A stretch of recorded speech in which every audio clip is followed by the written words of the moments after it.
జై శ్రీ మాతాజీ. ఈరోజు ధ్యాన కార్యక్రమానికి విచ్చేసిన సాధకులందరికీ మా హృదయపూర్వక స్వాగతం. ముందుగా మనందరము శ్రీ మాతాజీ గారిని ఈరోజు మనందరము సామూహిక ధ్యానం చేసుకోవడానికి మనకు అనుమతినివ్వమని అడుగుదాం.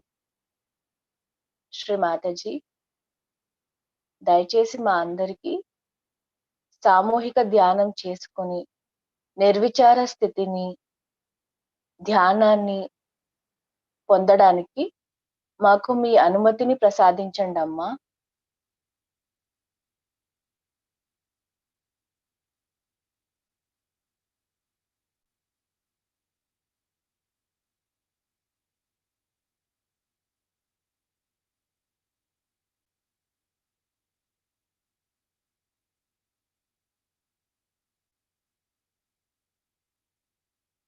మనందరం శ్రీ మాతాజీ గారికి మన మనసులో నమస్కరించుకొని కుండల్ని జాగృతి చేసుకొని బంధం తీసుకుందాం.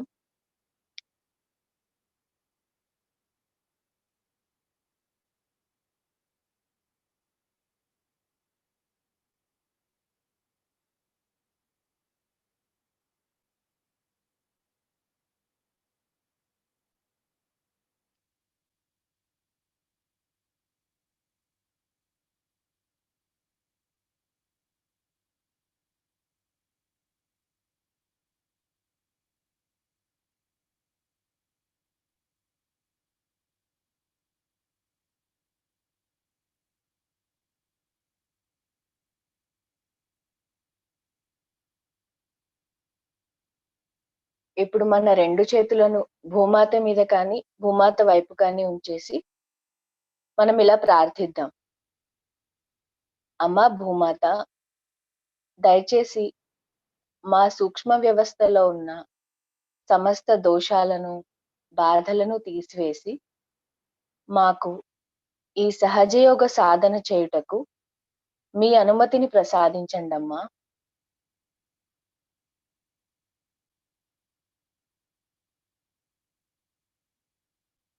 అమ్మా భూమాత, దయచేసి మా అందరికీ సమతుల్యాన్ని ప్రసాదించండి అమ్మా. మీలో ఉన్న ఓర్పును, సహనాన్ని మాకు ప్రసాదించండి అమ్మా.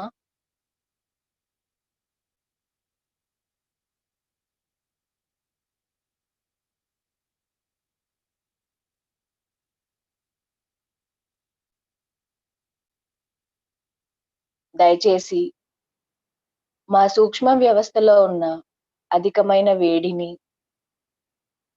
భూతత్వం ద్వారా తీసివేయండి అమ్మా.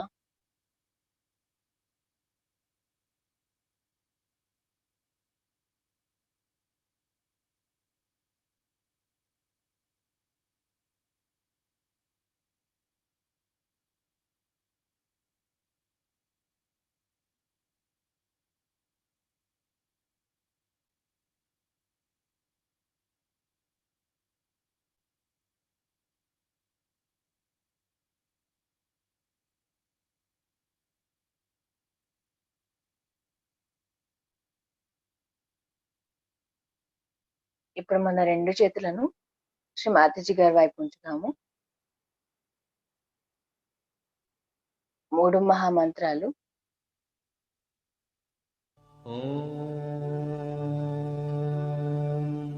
त्वमेव साक्षात् श्री महालक्ष्मी महासरस्वती महाकाली त्रिगुणात्मिका कुंडलिनी साक्षात् श्री आदिशक्ति माता जी श्री निर्मला देव्यै नमो नमः। ॐ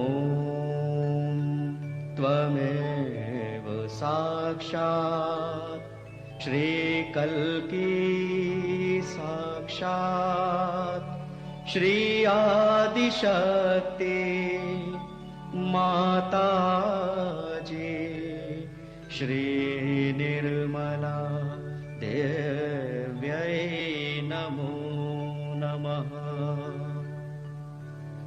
ॐ त्वमेव साक्षात् श्रीकल्की साक्षात् श्रीसहस्रार स्वामिनी मोक्षप्रदायिनी माताजी श्रीनिर्मला देव्यै नमो नमः।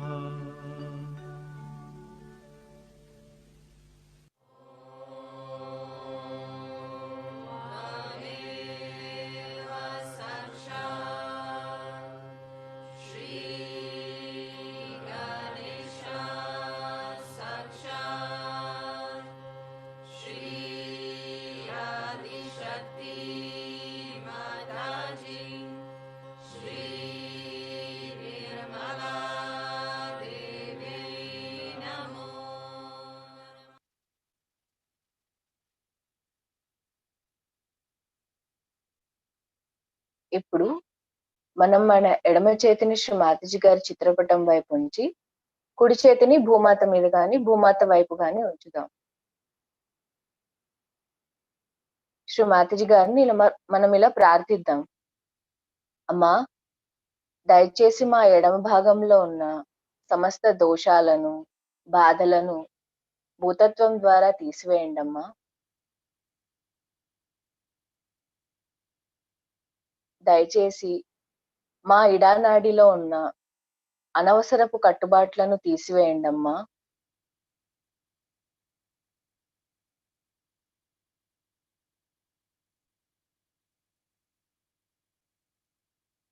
మాకు ధ్యానం గురించి తెలుసుకోవాలన్న శుద్ధ ఇచ్ఛను ప్రసాదించండి అమ్మా.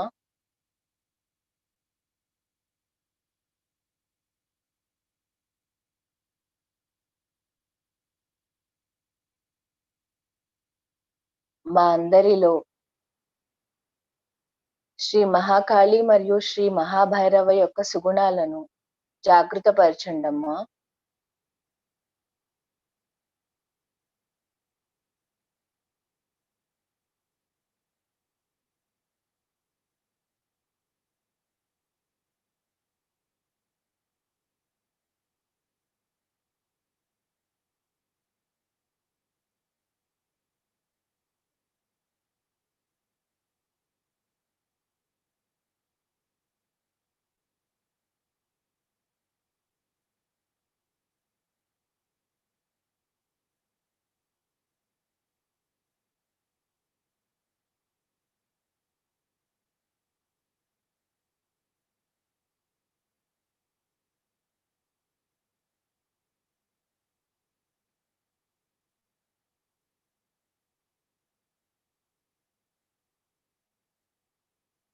ఇప్పుడు మన కుడి చేతిని శ్రీ మాతాజీ గారి చిత్రపటం వైపు ఉంచి ఎడమ చేతిని ఆకాశం వైపు ఉంచుదాము.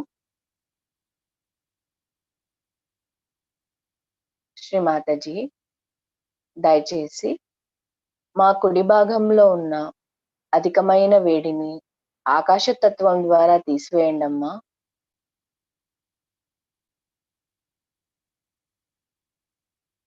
శ్రీ మాతాజీ, దయచేసి మా కుడి భాగంలో ఉన్న అధికమైన వేడిని ఆకాశతత్వం ద్వారా తీసివేయండి అమ్మా.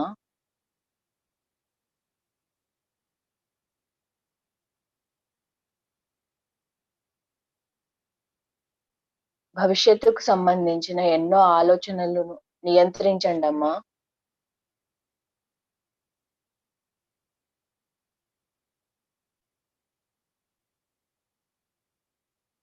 మాకు శుద్ధ క్రియాశక్తిని ప్రసాదించండి అమ్మా.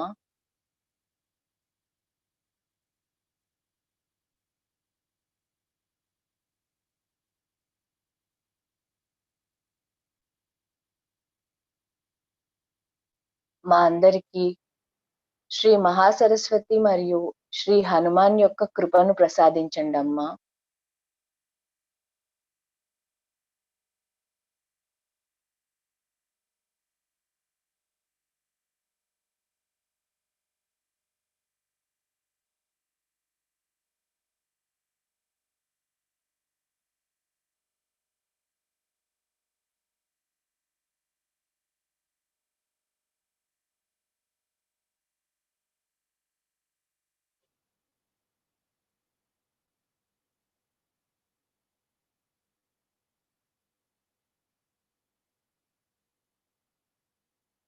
శ్రీ మాతాజీ దయచేసి మాలోని అధికమైన వేడిని ఆకాశ తత్వం ద్వారా తీసివేయండమ్మా.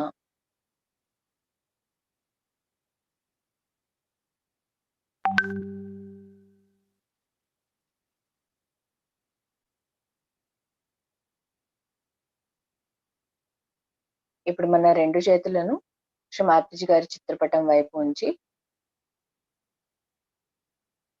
మనందరికీ సమతుల్య స్థితిని ఇవ్వమని అడుగుదాం. శ్రీ మాతాజీ దయచేసి మా అందరికీ సమతుల్య స్థితిని ఇవ్వండమ్మా.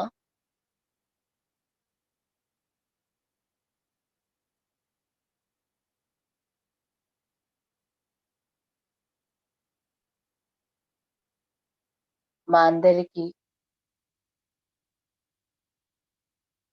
నిర్విచార స్థితిని ప్రసాదించండమ్మా.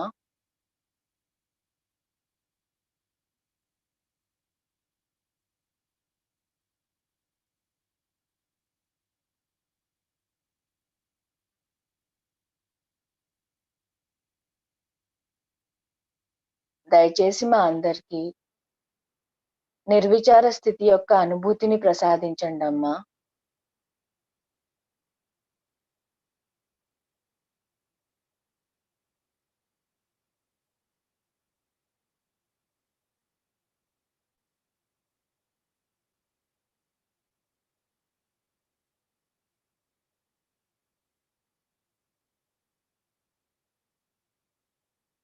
మనలో ఇంకా ఎవరికైనా రెండో అరచేతుల్లో కొంచెం వేడిగా కానీ బరువుగా కానీ అనిపిస్తూ ఉంటే శ్రీ మాతాజీ గారి నుదుటి మీద బొట్టును చూస్తూ మనం ఒకటే అడుగుదాం, శ్రీ మాతాజీ ఈ ఆలోచన నాది కాదు,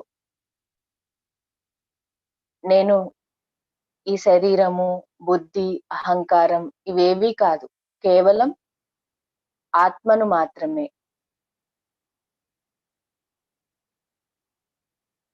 శ్రీ మాతాజీ మీ దయ వలన నేను కేవలం ఆత్మను మాత్రమే.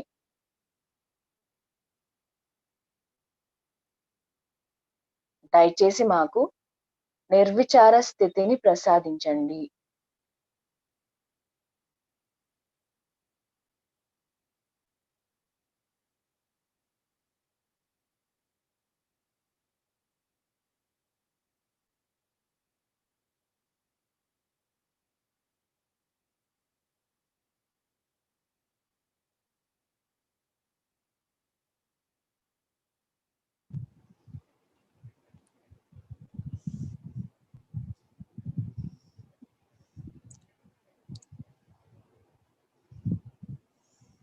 మా అందరికీ ధ్యానాన్ని ప్రసాదించండి.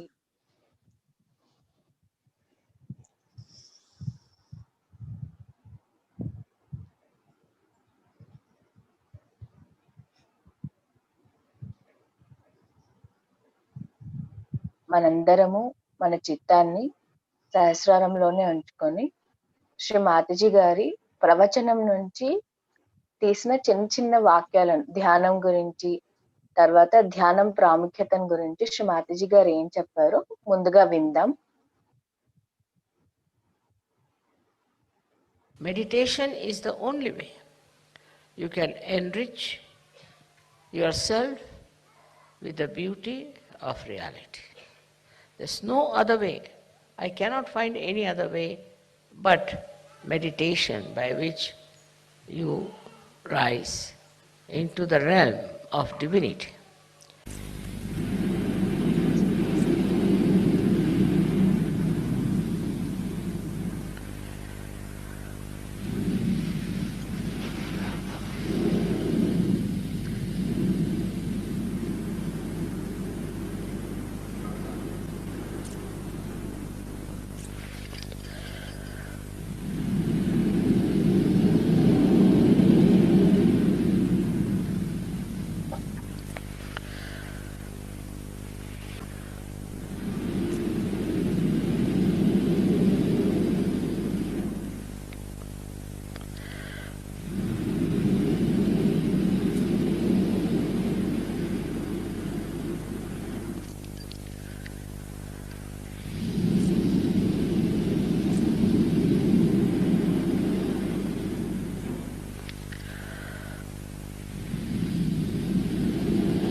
First, we must have full faith in the capability of this all-pervading power.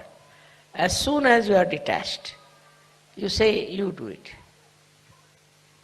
Finished. Once you say that you are going to do it, it's you who is going to do it, whole thing changes completely, because you transfer all your responsibilities, all your problems to this divine power, which is so powerful, which is so capable, which can work out anything. So whenever you think that this problem you are going to solve, you are the one who is going to do it, then all right, the divine power says, all right, try your luck. But if you can really put this problem to the divine power, it will work out.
So it's important that we should go into thoughtless awareness.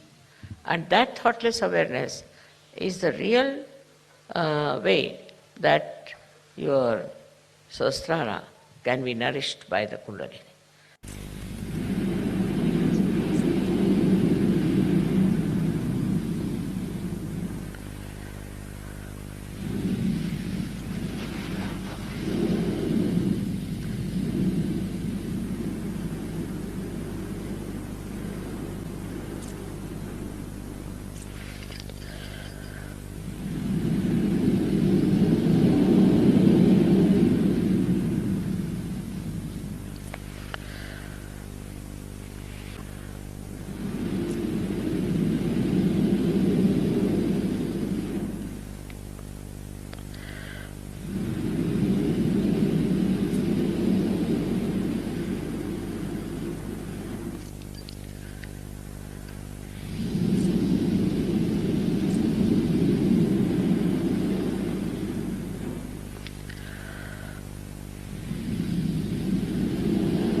Many problems have been solved by Sahaja. And also they can be solved on a very universal level. If you are a global person,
but first and foremost is your Sahasrara. Only your Sahasrara can reflect the light of the giver. So your Sahasrara is extremely important. You must meditate to enrich your Sahasrara, to cure it, to make it completely nourished by the Kundalini.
we are the ones who are going to support, look after the Satyuga.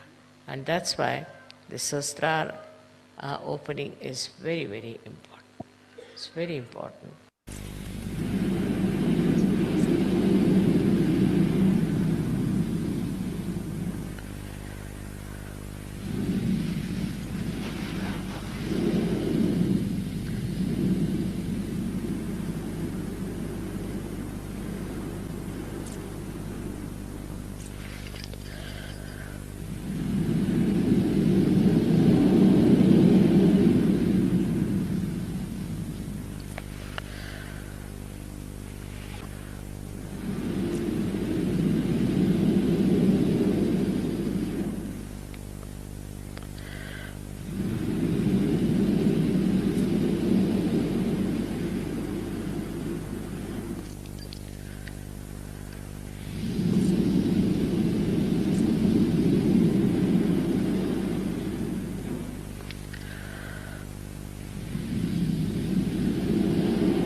But you will know that you are meditating when you can get into thoughtless awareness. Then you will know. Your reaction will be zero. Look at something, you'll just look at it.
Absolutely thoughtlessly aware.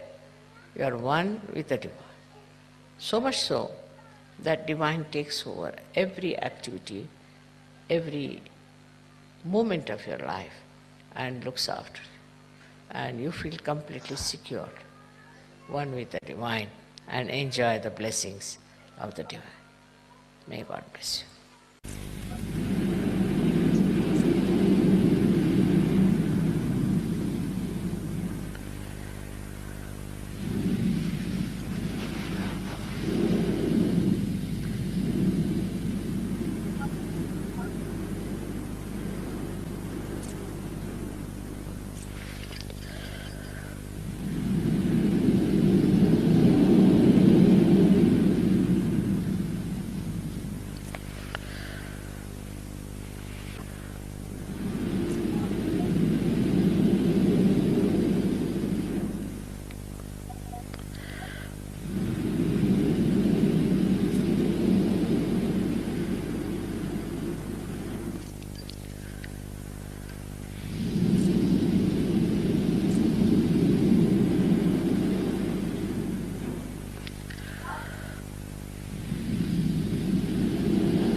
జై శ్రీ మాతాజీ. ఇప్పుడు మనం శ్రీ మాతాజీ గారి ప్రవచనాల నుంచి ధ్యానం గురించి, ధ్యానం యొక్క ప్రాముఖ్యతను గురించి విన్నాము. దాని గురించి క్లుప్తంగా ఇప్పుడు తెలుసుకుందాం. ముందుగా కేవలం ధ్యానం ద్వారా మాత్రమే మనం మనలోని ఆత్మని, ఆత్మ సౌందర్యాన్ని అనుభూతి చెందగలం. అలాగే సత్యం ఏమిటో తెలుసుకోగలము. భగవంతుడి దైవిక జ్ఞానం గురించి మనము పొందాలన్నా, వాస్తవం ఏమిటో తెలుసుకోవాలన్నా ధ్యానం తప్పనిసరిగా చేయాలి. తర్వాత ఎప్పుడైతే మనము ఈ సర్వవ్యాపక శక్తితో పూర్తిగా నమ్మకం కలిగి ఉంటామో అప్పుడు మనకు ధ్యాన స్థితి లభిస్తుంది. ఎప్పుడు ఈ పని నేను చేస్తున్నాను, నేనే చేస్తున్నాను అనుకొని మనం ఉంటే గనక మనం ఈ నిర్విచార స్థితిని చేరుకోలేము.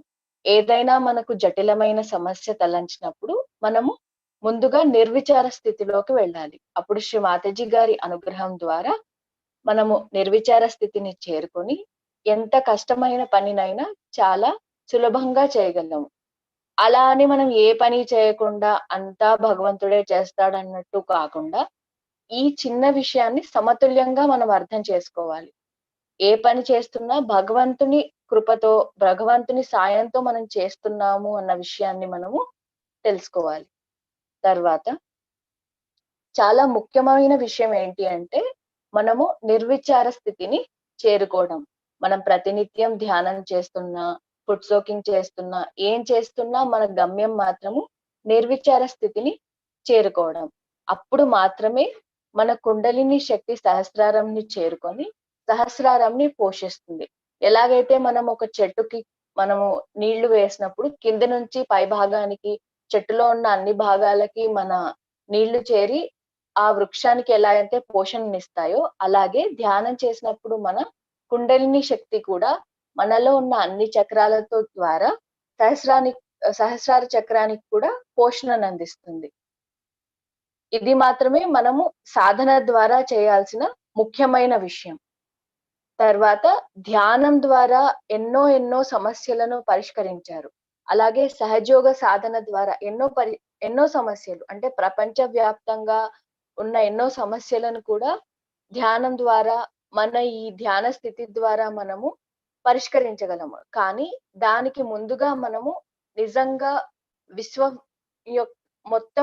విశ్వాన్ని మొత్తాన్ని ప్రేమించగలిగే శక్తి మన దగ్గర ఉండాలి. అప్పుడు మాత్రమే ఆ పని అవుతుంది. మనం కూర్చొని మనలో ఆ ప్రేమ లేకుండా అన్ని జరిగిపోవాలి, అందరూ బాగుండాలి అనుకోవడం కాదు. నిజంగా మనము భగవంతునితో అనుసంధానం చేసినప్పుడు ప్రపంచంలో ఎక్కడ ఎవరి కోసమైనా మనం ప్రే చేసినా అంటే ప్రార్థించినా లేదా వాళ్ళ కోసం మనం వాళ్ళ బాగోగుల గురించి ఆలోచించినా నిజంగా అది జరుగుతుంది. ఎందుకంటే మనము భగవంతుని శక్తికి ఆ సమస్యను వదిలేస్తున్నాం కాబట్టి. అందుకని ముందుగా మనందరము ధ్యానం చేయడము, తర్వాత మన సహస్రారాన్ని చక్కగా ఉంచుకోవడము తప్పనిసరిగా చేయాలి. మనందరము ఆ స్థితిని కూడా పొందాలి. అది కేవలం ఎప్పుడైతే సాధ్యమవుతుంది అంటే మనందరిలోని సహస్రార చక్రం తెరుచుకున్నప్పుడే. మనందరికీ ఆత్మ సాక్షాత్కారం తీసుకున్నప్పుడు ఒక అనుభూతి కలిగింది. ఆ అనుభూతిని స్థిరపరచుకోవడానికి మాత్రమే మనము ఖచ్చితంగా ధ్యానం చేయాలి. అయితే ఈ సత్యయుగం అంటే శ్రీ మాతాజీ గారు కలియుగం నుంచి సత్యయుగం ఏమంటారంటే దాన్ని పరిణామం చెందుతుంది అంటారు. సో ఈ సత్యయుగ కాలంలో గనక మనం జీవించి మనం ఎంతో ఆనందంగా ఉండాలి అంటే సహస్రారం తెరుచుకోవడం అన్నది చాలా ముఖ్యం. అందుకని 1970లో శ్రీ మాతాజీ గారు ఈ సహస్రార చక్రాన్ని ఓపెన్ చేసి మనందరికీ ఆత్మ సాక్షాత్కారాన్ని ఇచ్చారు. అదే అంతకు పూర్వం అయితే ఎంతో మంది ఋషులు మునులకు ఈ అనుభూతి దొరికింది. కానీ మనలాగా సులభంగా కాదు. ఎంతో కఠోర తపస్సు, తర్వాత ఎన్నో వ్యయ ప్రయాసలను వాళ్ళు పొందాకే ఈ ఆత్మ సాక్షాత్కారం పొందారు. కానీ శ్రీ మాతాజీ గారు మనకి చాలా సులువుగా ఈ అనుభూతిని ఇచ్చారు. చివరిగా మన నిర్విచార స్థితిలో ఉన్నప్పుడు మాత్రమే ధ్యానాన్ని అంటే భగవంతుణ్ణి చేరుకోగలం అన్నమాట. మనలో అప్పుడు ఎటువంటి ప్రతిక్రియలు ఉండవు. ఏదైనా ఒక వస్తువుని గమనించినప్పుడు మనం జస్ట్ అలా గమనిస్తాం మాత్రమే. ఇది ఎందుకు ఇలా ఉంది? ఇది ఇలా ఉంటే బాగుంటుంది. ఇలాంటి ప్రతిక్రియలు మనలో ఉండవు. ఆ స్థితినే శ్రీ మాతాజీ గారు ధ్యాన స్థితి అని, నిర్విచార స్థితి అని కూడా అంటారు. మనం ఎప్పుడైతే నిశ్చయంగా అంటే ఖచ్చితంగా మనం నిర్విచార స్థితిలో ఉన్నప్పుడు, మనతో ఉన్న సమస్యలు కానీ, మనలో ఉన్న బాధలన్నింటినీ కానీ ఎలా పరిష్కరించాలి? వాటిని ఏం చేస్తే మనం ఇంకా అభివృద్ధి చెందుతాము అన్న పూర్తి సంకల్పంతో మనం గనక ఉంటే, భగవంతుడు మనందరిని రక్షిస్తాడు. అంటే కంప్లీట్ ప్రొటెక్షన్. ఇప్పుడు మనం రోజు బంధన్ వేసుకుంటాం. దాని ప్రాముఖ్యత ఏంటి అంటే, మనకి భగవంతుని యొక్క సంరక్షణ కావాలి. అలాగే మనందరము నిర్విచార స్థితిలో ఉన్నప్పుడు కంప్లీట్‌గా భగవంతుడు మనల్ని సంరక్షిస్తాడు. అది కేవలం ధ్యానం ద్వారానే మనం ఆ నిర్విచార స్థితిని చేరుకోవాలి. అలాగే ఆ రక్షణను పొందాలి. వేరే ఏ మార్గాలు లేవు. నిత్యం ధ్యానము, తర్వాత నిర్విచార స్థితి. ఒకవేళ దీనికేదైనా సాధనకు మనకు అవరోధాలుంటే, మనం మళ్ళీ ధ్యానం చేయడము, ఫుడ్ సోకింగ్ చేయడం, ఇలాంటి చిన్న చిన్న టెక్నిక్స్ ద్వారా మనం మెరుగుపరుచుకుంటే గనక, భగవంతుడు అంటే పరమాత్మ యొక్క శక్తి మనకు ఎప్పుడూ సహకరిస్తూ, మన జీవితంలో శాంతి, తర్వాత మనకేదైతే అవసరమో, మనం కేవలం ధ్యానం కోసం ఏమైతే అవసరమో అది ఖచ్చితంగా భగవంతుడు మనందరికి ఇస్తాడని శ్రీ మాతాజీ గారు ఈరోజు మనం పెట్టిన చిన్న చిన్న క్లిప్పింగ్స్‌లో ధ్యానం నిర్విచార స్థితిని పొందడం గురించి చెప్పారు. జై శ్రీ మాతాజీ. ఇప్పుడు మనందరము కొద్దిసేపు ధ్యానంలో ఉందాము.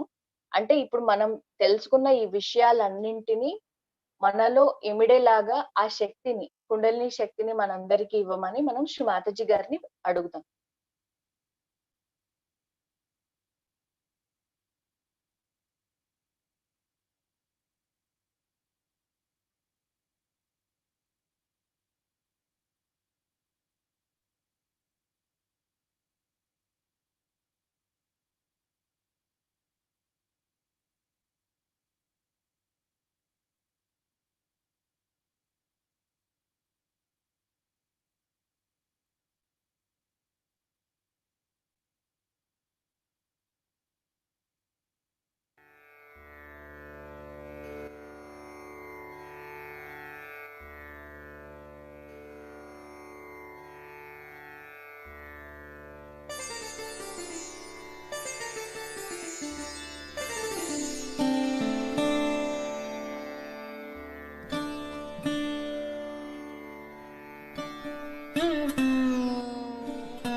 జై శ్రీ మాతాజీ.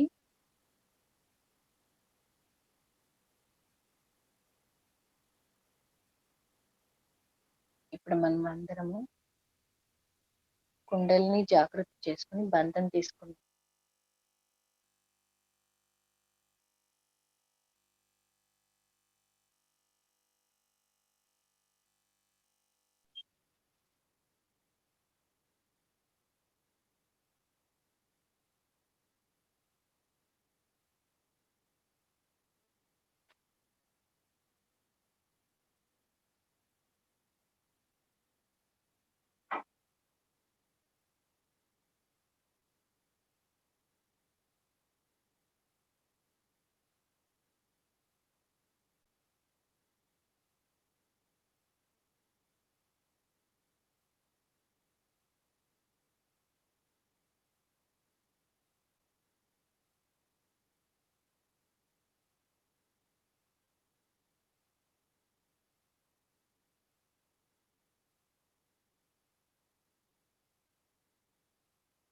మనందరికీ ఇంతటి చక్కటి స్థితిని ప్రసాదించినందుకు శ్రీ మాతాజీ గారికి మనం అందరము హృదయపూర్వకంగా ధన్యవాదములు ఈరోజు చెప్పుకుందాము. శ్రీ మాతాజీ మా అందరికీ ఈ ధ్యాన స్థితిని ప్రసాదించినందుకు మీకు మా హృదయపూర్వక ధన్యవాదములు. దయచేసి మా అందరికీ నిత్యం ఇలాంటి స్థితిని ప్రసాదించమని మిమ్మల్ని ప్రార్థిస్తున్నాం. జై శ్రీ మాతాజీ.